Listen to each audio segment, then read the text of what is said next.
안녕하세요. 불만창 기자들입니다.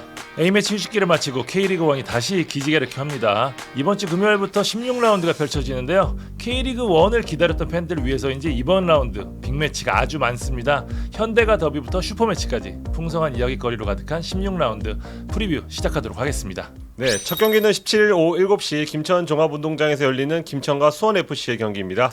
최악의 5월을 맞이했던 김천과 수원FC가 6월 반등을 꿈꾸고 있습니다. 김천은 5월 단 1승, 최근 5경기에서는 2무 3패로 부진했습니다. 아챔 다코스라는 초반 평가 같은 면모를 전혀 보여주지 못했고요. 수원FC는 더욱 부진했습니다. 5월에 2무 4패에 머물렀죠. 김천은 9위, 수원FC는 강등권인 11위까지 추락을 했습니다. 때문에 이번 휴식기가 중요할 수밖에 없었는데요. 김천은 일주일 가까이 휴식을 취하면서 분위기를 전환했습니다. 복귀 후에는 웨이트 트레이닝과 전술훈련 등으로 시간을 보냈다고 하는데요. 김천 역시 정승현, 고승범, 권창은, 조규성 4명이 대표팀에 차출됐는데 훈련에는 16일에 합류를 했다고 하더라고요. 네. 몸 상태에 따라서 경기 출전 여부가 결정될 전망입니다. 부상으로 대표팀까지 제외가 됐었던 중앙수비수 박지수는 부상에서 복귀해 팀에 합류했지만 당장 경기에 나설 수 있을지는 미지수라고 합니다. 네. 수원FC는 이천에서 미니 전지훈련을 치렀습니다. 당초에는 전지훈련을 가지 않을 수도 있다고 했었는데 워낙 성적이 나지 않았었잖아요. 때문에 짧은 전지훈을 통해서 분위기를 바꾸고 훈련 집중도를 높이는 데 초점을 맞췄습니다. 쌀밥도 많이 먹었겠네요. 네. 네. 수원FC의 호재는 역시 무릴로의 복귀입니다. 무릴로는 지난 3월이었죠. 뼈 조각 제거 수술을 한 후에 재활에 집중했는데 이번 전지훈련을 통해서 본격적인 팀 훈련을 시작했다고 합니다. 연습 경기도 치렀는데 상태가 괜찮다고 하더라고요. 수원FC의 고민 중 하나가 중앙에서 창의적인 패스가 나가지 못하는 거였는데 무릴로의 복귀로 공격 쪽에 조금 더 숨통이 트이게 됐습니다. 양 팀의 고민은 같습니다. 역시 수비가 될 수밖에 없겠는데요. 그렇죠. 두 팀 모두 이 부분을 개선하는데 휴식기에 많은 공을 들였는데 수원FC는 변화를 줄 카드가 마땅치 않아서 전형의 변화 혹은 조합의 변화 등 마지막까지 고민을 하고 있다고 들었고요. 김천은 박지수가 아직 완벽하지 않다는 측면 그리고 정승현의 컨디션이 좋지 않다는 점에서 김태환 감독의 시름이 깊은 상황입니다. 두 팀은 지난 4월이었죠. 수원 홈경기에서 치른 첫 맞대결에서는 난타전 끝에 수원FC가 3대2로 승리를 했거든요. 이번에는 김천이 올 시즌 단 1패밖에 당하지 않은 홈에서 열리는 만큼 다른 결과가 예상이 됩니다. 일단 김천에서는 이영재 주목하고 싶습니다. 지난 시즌 수원FC에서 리그 톱클래스 미드필더로 성장을 했잖아요. 이번에도 친정팀의 총구를 겨눌지 사실 지난 맞대결에서는 후반 교체 투입돼서 맹활약을 펼쳤거든요. 네. 이번 경기도 어떤 모습일지 궁금하고요. 수원FC는 역시 라스 키플레이어를 꼽고 싶습니다. 라스가 좀처럼 부진해서 벗어나지 못하고 있는데 무릴러의 복귀로 구단 내부에서는 라스가 살아나지 않을까 하는 기대가 크더라고요. 지난 시즌 둘은 환상의 콤비를 과시했거든요. 확실한 조력자가 온 만큼 라스가 부활할 수 있을지 지켜보면 더욱 재밌을 것 같습니다. 예측해 주시죠. 전 수원FC 하겠습니다. 무릴로 효과에 기대를 걸고 싶습니다. 저는 김천승 걸겠는데요. 캐스파크라면은 이제 이승우 효과가 좀 있을 법한데 홈승우. 이 김천에선 역으로 이영재의 킥에 휘두를 것으로 보입니다. 자, 두 번째 경기 가도록 하겠습니다. 17일 오후 7시 30분 포항 스틸리아드에서 열리는 포항과 강원의 경기입니다. 네, 두 팀 중 이번 6월 A매치 휴식기가 조금 더 아쉬웠을 것 같은 팀 바로 포항입니다. 네, 포항은 휴식기 이전 FA컵 포함 3경기에서 승, 무 3경기에서 모두 2골씩 넣으면서 살아난 화력을 앞세워 좋은 흐름을 탔었습니다. 모세스도 대구를 상대로 데뷔골을 터뜨리며 만족감을 끌어냈었죠. 네. 예, 안 좋은 시기 넘기고 기세를 타는 시점에 쉬게 된 거고 당시에는 부상자도 속속 복귀하고 있었습니다. 강원은 패무승 패무 연패를 하거나 그런 흐름은 아니었지만 들쑥날쑥한 경기력을 보였었습니다. 그리고 부상자도 늘어나는 상황에서 여러모로 한 템포 쉬어갈 타이밍에 이제 휴식기를 맞이했습니다. 그래도 휴식기 전에 빅뉴스가 있었습니다. 핵심 미드필더인 한국영이 복귀한 건데요. 네. 한국영이 이제 수원전의 명단에 들었을 때 팀 무게감이 어떻게 늘어날 수 있는지를 저희는 느낄 수 있었습니다. 맞아요. 한국영과 신진호 각 팀을 대표하는 미드필더 마에스트로와 그 파트너가 될 김동현 혹은 서민우, 이승모 혹은 이수빈 혹은 신광훈 이런 선수들이 맞붙을 중원 싸움이 자연스럽게 이날 경기 첫 번째 키워드라고 좀 생각이 되고요. 네. 스틸리아드는 두 번째 키워드입니다. 포항은 2017년 5월 이후 5년 넘게 홈에서 강원 상대로 패배가 없고요. 올해도 홈 6경기에서 단 1패. 반면 강원은 원정 6경기째 승리가 없습니다. 찾아보니까 강원은 최근 경상도 원정에서 5연패 중이더라고요. 가장 최근 포항 원정에서도 0대4 스코어로 패한 바 있습니다. 맞아요. 최용수 감독이 부산 출신이잖아요. 맞아요. 예, 그래서 이 기록을 만약에 확인한다면 뭐 고마스엘 임마 내가 징크스 끝낸다 막 그럴 것 같은데 그 상당히 이러면서 예. 상당히 굴욕적인데 이럴 것 같은데 그래도 이 포항 스틸리아드에서 어떤 모습을 보일지 한번 지켜보면 좋을 것 같고요. 세 번째 키워드는 아픔을 공유한 신성들로 잡았는데요. 포항 고영준과 강원 양현준입니다. 둘 선수 모두 23세 이하 아시안컵에 나섰다가 이제 한일전에서 충격에 참사를 당한 다음에 귀국을 합니다. 일단 충격 그 데미지에서 벗어나야 되는 그런 임무도 있지만 일단 그 복귀 시점이 늦기 때문에 이날 경기에 투입될지 여부도 좀 미지수라고 할 수 있습니다. 양현준은 9라운드에서 데뷔골을 넣었는데 그 상대가 바로 포항이었습니다. 그래서 그 기억을 좀 떠올리고 싶을 것 같고요. 키플레이어로는 아무래도 경기에 나설 가능성이 높은 선수들로 잡았는데 포항에선 모세스로 하겠습니다. 일단 대구전 데뷔골로 자신감을 키웠고요. 이 선수가 그 김기동 감독이 요구하는 바를 점점 더 잘 이행한다고 얘기가 나오고 있습니다. 그래서 이날부터 조금 더 좋은 활약을 펼치지 않을까 싶어서 뽑았고 강원에선 조금 지겹더라도 김대원 뽑을 수밖에 없습니다. 팀 내 최다 득점자인데요. 뭐. 네, 팀 내 최다 득점자 5골을 넣고 있고요. 만약 양현준이 나설 수 없다면 다시 한번 김대원 중심으로 팀을 꾸릴 것 같습니다. 포항은 이선 자원 중에 정재희, 김승대, 이광혁이 몸 상태에 약간의 문제가 있어서 출전 여부를 좀 살피고 있고 때마침 완델손이 알리그를 소화하면서 복귀가 임박했음을 알렸습니다. 강원은 고무열, 강지훈 등 기존 부상자들이 훈련에 합류해서 복귀각을 재고 있고요. 드디어 고무열이 근데 고무열도 아마 조금 더 걸릴 수도 있습니다. 그렇겠죠. 네, 신창문은 알리그를 뛰면서 엔트리 합류 가능성을 열어뒀습니다. 예측해 보겠습니다. 저는 포항 승하겠습니다. 포항 수비진과 미들진 상태가 좋기 때문에 흔들리지 않을 것 같습니다. 저도 포항하겠습니다. 역시 공격적인 측면에서 포항이 아무래도 우위에 있을 거라는 생각이 좀 듭니다. 네, 18일로 가보겠습니다. 오후 6시 제주 월드컵 경기장에서 열리는 제주와 인천의 대결입니다. 직전 라운드에서 기분 좋은 승리를 챙기면서 휴식기에 아주 기분 좋게 들어갔던 두 팀인데요. 네, 세 경기 무승이었던 제주는 전북을 2대0으로 잡았고요. 4무 3패로 7경기 동안 승리가 없었던 인천은 성남을 1대0으로 제압하면서 제주는 2위, 인천은 4위로 휴식기를 맞이했습니다. 그 기세를 이어가기 위해서 중요한 6월의 첫 번째 경기인데요. 제주는 남기일 감독이 아주 시원하게 일주일 동안 휴가를 주면서 선수들의 지친 심신을 달래는 데 초점을 맞췄습니다. 부럽다. 네. 제주가 큰 로테이션 없이 주축들 위주로 뛰었기 때문에 아마 큰 도움이 됐을 거로 보이고요. 이 효과 때문인지 제주는 이렇다 할 부상자 없이 16라운드를 맞이할 것으로 보입니다. 백업 자원이 좀 다소 아쉬웠던 제주였잖아요. 아주 벤치 멤버들 현재 탄탄해진 모습이고요. 유일한 부상자가 구자철인데 참고로 구자철은 7월 초에 복귀가 가능하다는 내부 이야기입니다. 네. 인천은 4일 정도 휴식을 취한 뒤에 인천에서 훈련을 진행했는데요. 인천은 주로 체력을 올리는 데 집중을 했다고 합니다. 경고 누적으로 빠지는 김동민을 제외하고는 이렇다 할 결장자 없이 좋은 컨디션을 유지 중인데 변수는 역시 무고사가 되겠죠. 무고사는 몬테네그로 대표팀에 차출됐습니다. 무고사는 5일이었죠. 루마니아전, 12일 보스니아 헤르체고비나전에서 풀타임을 소화했고요. 루마니아전에서는 득점까지 기록했습니다. 현재 무고사가 절정의 기량을 과시하고 있잖아요. 아무래도 인천 공격의 절반 이상을 차지하고 있다고 해도 과언이 아닌데 그래서 이제 인천은 무고사의 컨디션에 굉장히 공을 들이고 있습니다. 뭐 피지컬 코치, 매니저 등이 매일 통화하면서 상태를 체크하는데 좋다고 하더라고요. 무고사는 16일 오후에 귀국을 했습니다. 네. 두 팀의 대결 역시 주민규와 무고사 두 리그 최강의 스트라이커의 결정력 싸움에 주목할 수밖에 없는데요. 주민규가 9골로 득점 3위, 무고사가 11골로 득점 선두를 달리고 있습니다.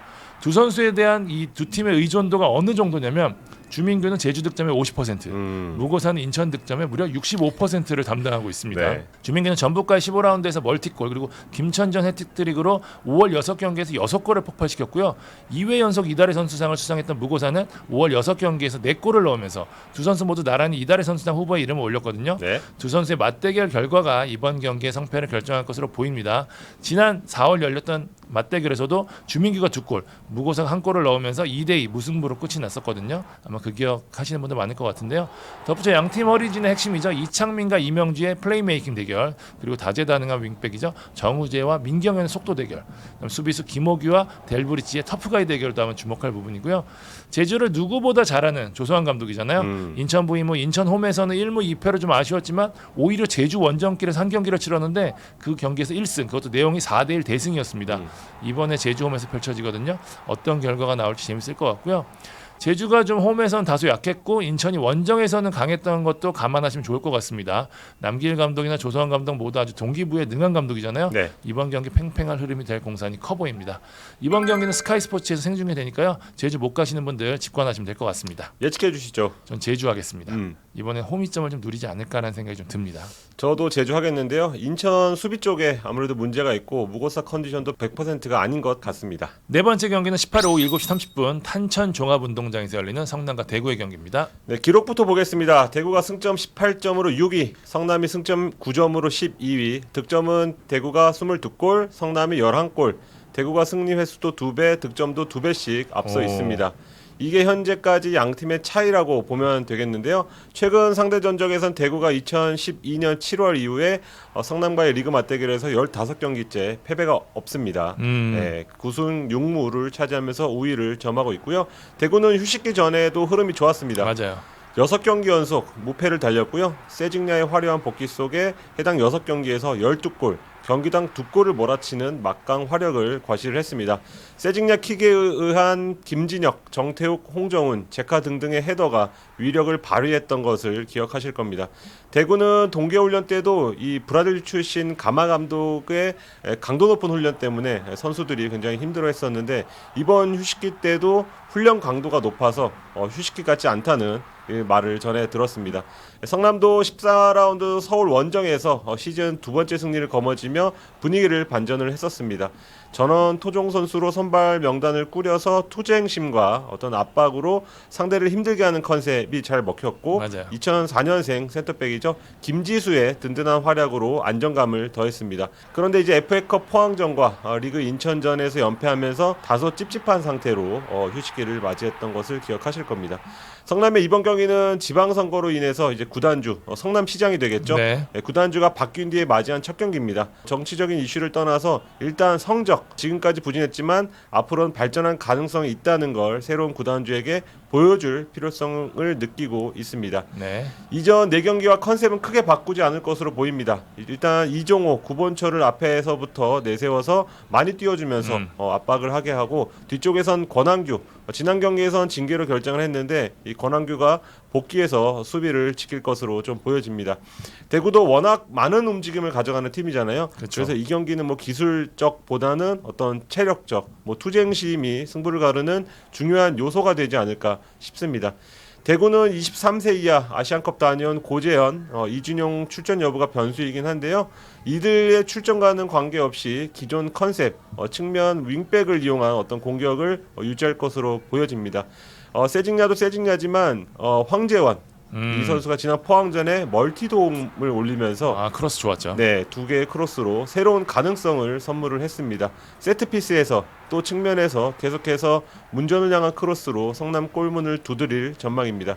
키플레이어는 대구부터 뽑자면 세징야 안 할 수 없습니다. 역시 또 세징야군요. 네, 대구가 흔히 말하는 뭐 뚝배기 유형의 그런 팀이지만 성남이 최근 헤더로 실점하는 경우는 거의 없습니다. 그러나 중거리 슈팅으로 허용하는 골이 많거든요. 번뜩이는 세징야의 중거리가 무기가 될 가능성이 있고요. 성남에선 뮬리치로 하겠습니다.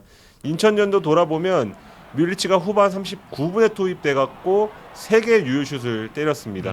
부진하고 전술상 선발에선 제외하고 있지만 그래도 가장 날카로운 선수는 역시 뮬리치다. 이런 걸 보여줬습니다. 예측해 보겠습니다. 대구 승하겠습니다. 대구가 올 시즌 리그 원정에서 승리가 없다곤 하더라도 크랙이죠. 세징야가 차이를 만들 것 같습니다. 저도 대구 할게요. 이게 날이 더워지기 때문에 네. 대구 쪽으로 승리를 거는 게 좋을 것 같습니다. 더위엔 대구. 네. 다섯 번째 경기 19일 오후 6시 울산 월드컵 경기장에서 열리는 울산과 전북의 현대가 더비입니다. 시즌 두 번째 현대가 더비입니다. 지난 3월에 열린 첫 맞대결에서는 울산이 전반 40분 터진 레오나르도의 결승골을 앞세워 원정에서 승리를 챙겼습니다. 이날 승부로 초반 선두 싸움은 확실히 울산 쪽으로 기울었잖아요. 네. 울산은 이날 승리로 선두로 뛰어들어서 이후 한 번도 선두 자리를 놓치지 않고 있습니다. 반면 전북은 이날 패배로 9위까지 추락한 뒤 11위까지 내려가는 그런 경험을 했는데 밑바닥을 친 뒤에 지금 2등부터 4위 이 사이를 오가고 있잖아요. 네. 늘 그랬듯이 현대가 더비는 시즌의 향방을 바꿔버리는 결과를 만들기 때문에 뭐 전북 같은 경우는 지난 시즌 막판이었죠. 아직도 뭐 전북 팬들의 기억에 남아있는 일루첸코 헤더 결승골 3대2 승리를 챙겼던 그 경기로 역전 우승까지 성공을 했었잖아요. 그쵸. 물론 격차가 제법 되기는 하지만 아직 시즌이 많이 남아있기 때문에 이날 승리로 반등을 노릴 테고 울산은 이날 승리한다면 뭐 확실한 우위를 점할 수 있기 때문에 무조건 승리를 노릴 겁니다. 울산은 A매치 브레이크 동안 통영으로 짧은 전지훈련을 다녀왔습니다. 휴식은 물론 선수들의 집중력을 올리기 위한 선택이었는데요. 울산은 일단 센터백 자원들이 모두 돌아오고 잔부상을 가진 선수들도 모두 회복하면서 팀 스쿼드가 건강해졌다는 얘기를 들었습니다. 박호가 대표팀에 차출돼 뒤늦게 복귀한 게 아마 변수가 될 것 같고요.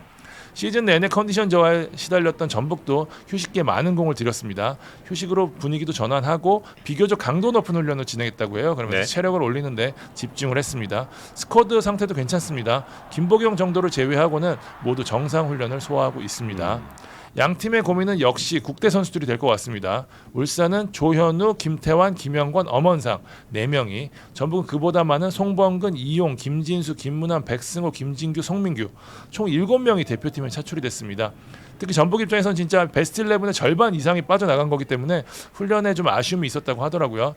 김진수, 김문환, 백승호 같은 경우는 뭐 경기도 많이 뛰었잖아요. 양 팀 모두 대표 선수들이 팀의 핵심인 만큼 몸 상태를 잘 체크하고 경기에 투입할 전망입니다. 울산은 홍명보 감독 부임 후 현대가 더비에서 3승 2무 1패 절대 우위를 보이면서 이제 뭐 전북 트라우마를 완전히 씻은 모습이잖아요. 여기에 울산은 올 시즌 홈에서 5승 2무로 극강이었거든요. 하지만 전북 역시 올 시즌 원정에서는 6승 1무 1패로 아주 강했다는 것을 아마 강조하고 싶을 거예요. 특히 이번까지 지면 사실상 우승 경쟁이 끝이 되기 때문에 의지만큼은 아마 전북의 가장 큰 무기가 되지 않을까 싶습니다.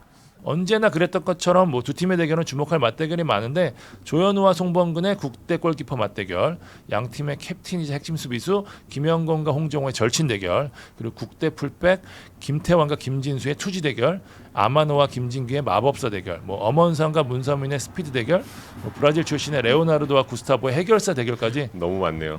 전 부분에 걸쳐서 주목을 하시면 더 재미난 게임이 될 것 같습니다. 예측해 주시죠. 무승부하겠습니다. 저는 울산이 홈에서는 질 것 같진 않아 보여요. 저는 울산 승하겠는데요. 대표팀 경기를 보니까 전북 선수들 전체적으로 폼이 좀 떨어진 모습입니다. 마지막 경기 가도록 하겠습니다. 19일 오후 7시 30분 수원 월드컵 경기장에서 열리는 수원과 서울의 슈퍼매치입니다. 이번 주말엔 현대가 더비도 있고 슈퍼매치 슈메도 있습니다. 난리 났습니다. 슈퍼매치 들어가 보겠습니다. 일단 두 팀은 이번 맞대결을 앞두고도 순위가 맞닿아 있습니다. 서울이 7위, 수원이 8위입니다. 지난 4월 시즌 첫 슈퍼매치에선 서울이 10위, 수원이 11위였습니다. 뭐야? 그때보다 순위가 동시에 3계단씩 이제 오른 모습이지만 여전히 그래도 그룹 B에 그러네요. 있습니다. 서로를 잡고 어떻게든지 그룹 A로 올라가길 바라고 있습니다. 이번 경기는 이병헌 감독이 수원을 맡아서 처음으로 치르는 슈메라는 점에서 의미가 있는데요. 이병헌 감독은 대구 시절 서울을 상대로 5번 만나서 2승 3무 무패를 한 기억이 있습니다. 수원이 최근 서울 상대로 2연패, 다시 슈퍼매치에서 열세에 놓이기 시작했는데 일단 이병헌 감독이 부임 후에 수원 분위기를 바꿔놓았잖아요. 슈퍼매치에도 승리를 좀 안기기를 바랄 것 같고요. 그러기 위해서는 부임 후 지금까지 홈 4연승 진행 중인데 슈퍼매치에서도 그게 이어지길 바랄 것 같습니다. 이번 경기는 지난 첫 맞대결보다는 재밌는 요소가 많습니다. 선수별로 몇 쌍으로 준비를 했는데요. 먼저 양형모와 양한빈, 슈퍼매치에서는 공격수 못지않게 골키퍼가 맞아요. 빛나는 사례가 많았습니다. 과거에 노동건과 박주영의 페널티 싸움도 있었고요. 두 1991년 동갑내기 골키퍼의 활약이 중요한 이유인데요. 첫 경기에선 양한빈이 선발로 나서서 전반 정승원의 슛을 슈퍼 세이브하는 그런 활약으로 팀의 무실점 2대0 승리를 이끈 반면에 기억나네요. 기억나죠? 양형모는 엔트리에서 제외가 됐었습니다. 양형모는 최근 폼을 올리고 있습니다. 제주 오승훈, 울산 조현우와 함께 최다 선방 공동 1위 41개를 달리고 있고요. 피유효슛 대비 선방률이 56.94%입니다. 양한빈은 59.62%인데요. 근소하게 앞서 있지만 큰 차이는 아닙니다. 그리고 슈퍼매치에선 최근 3경기 연속 페널티가 나오고 있거든요.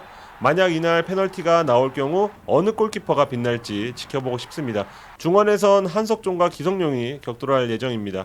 팬들 사이에서는 보급형 기성용이란 별명까지 달았던 한석종 같은 경우엔 작년 후반기부터 장시간 좀 슬럼프에 빠졌었는데 최근에 예전의 폼을 좀 되찾고 있습니다. 한석종, 사리치, 정승원 이 스타일이 다른 새 미드필더 조합이 자리를 잡게 된 것도 한석종의 폼 회복 덕분이라고 할 수 있고요. 지난 라운드 강원전에서 패스 성공률이 무려 96%까지 올라갔습니다. 평소 존경심을 표현해온 기성용과의 만남, 선수 본인이 누구보다 기대를 할 것으로 보여지고요. 기성용은 작년에는 자주 다쳤습니다. 하지만 올 시즌에는 꾸준히 경기에 나서서 큰 영향력을 발휘하고 있습니다. 패스 횟수 부문 전체 2위, 롱패스 1위, 서울 내 키패스 1위, 이게 기성용의 진가를 말해주는 지표라고 할 수 있습니다. 지금 황인범이 약간의 부상을 안고 소속팀으로 돌아왔기 때문에 이날도 기성용의 롤이 중요하다고 할 수 있습니다. 수비 쪽에선 두 든든한 형님이죠. 불투이스와 오스마르 주목하고 싶고요. 발빠른 측면 공격수인 전진우와 나상호, 최전방에서 싸워줄 수 있는 공격수죠. 오영규와 박동진, 그리고 공격의 열쇠를 쥔 사리치와 팔로세비치의 맞대결도 지켜보고 싶습니다. 스쿼드 상태를 보면 수원은 주장이자 핵심 센터백인 민상기가 퇴장 징계로 빠지기 때문에 이한도가 나설 가능성이 있어 보이고요. 팬들이 손꼽아 기다리는 공격수 김건희가 복귀각을 재고 있습니다. 이제 부상 재발을 방지하고자 지금까지 복귀에 신중을 기했다는 말씀을 드리고 싶고, 서울은 이한범, 한승규, 지동원 등이 이제 부상을 당한 상태였는데 이 중 이한범, 한승규는 복귀를 준비하고 있고요. 이한범 쪽 가능성이 좀 높다고 전해 들었습니다. 향후 몸 상태에 따라서 투입 여부를 결정할 것으로 보이고요. 황인범 역시 마찬가지입니다. 이번 경기는 스카이스포츠에서 생중계합니다. 많은 시청 바라겠습니다. 자, 예측해 보겠습니다. 슈퍼매치는 최근 6경기 연속 승부가 갈렸습니다. 서울이 최근 2번의 빅버드에서 승리했다는 건 그만한 이유가 있을 겁니다. 서울 승으로 하겠습니다. 저는 무승부 하겠습니다. 얘기를 들어보니까 어느 한쪽으로 좀 기울어 보이지가 않습니다. 네.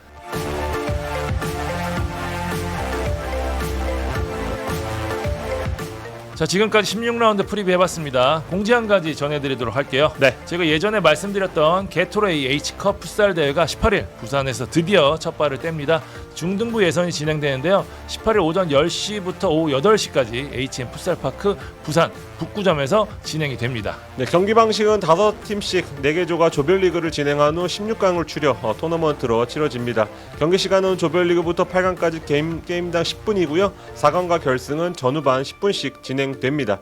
우승팀에게는 장학금 100만 원, 우와. 준우승에게는 50만 원, 우와. 3위에게는 30만 원. 우와. 부럽습니다. 네, MVP에게는 부상이 주어지고요. 대회 4위 입상팀까지는 9월 24일 시흥 HM 풋살파크에서 열리는 전국 챔피언십 출전 자격이 주어집니다.